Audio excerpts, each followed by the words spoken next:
I felt like I had fixed something in me that had been broken forever, you know? I can't remember exactly what the first time was, but I remember I was sneaking liquor from the liquor cabinet, and I was, pulling Zimas out of the fridge. And, Wow. like I would drink one, and then I went to the backyard. There was, we lived in a country house in the hill, and there was this back area where we didn't mow, so the grass was real tall, and I would just go chuck my bottles out there, and this went on, like I don't know how many years I did that, and how many times I snuck, a Yingling or a Zima or whatever. Right. But I know, like, later on when I was an adult, my dad hired somebody to get a big mower and mow that whole thing. Oh, He's like, no. they've been having parties back there, so actually That's so funny. that's years of me.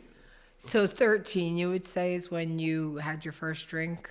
Yeah, somewhere in that that ballpark. And was drinking, accepted in your household being, like in my household, I'm Greek, so having a sip of wine or, they were a little bit more understanding, I guess, than like the traditional American households. Yeah, I would say my parents drank regularly, but within what you can consider reason. I think Right. they were very much, have a glass of wine with dinner, have cocktails on the weekends with friends. Like I remember they had mimosas some mornings, if they were doing a brunch.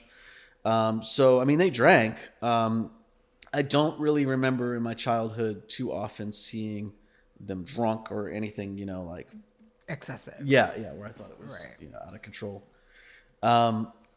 They eventually split, and when this happened, it was a rough divorce. Yeah.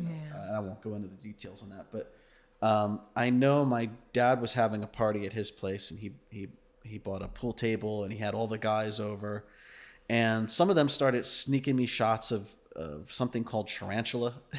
What's Some that? bluish, clearish liquor. That's all I remember. Okay. And there was Jose Cuervo. I was getting snuck shots of that. And that was the first time I remember really being drunk, as I'm hanging out with all these guys that are twice my age or more, and I'm playing pool, and I felt like a sense of belonging. I felt like, felt good. Obviously, I felt inebriated, but I felt like I had fixed something in me that had been broken forever, Right. And I just remember thinking, like, I always want to feel like this. I always want to do this,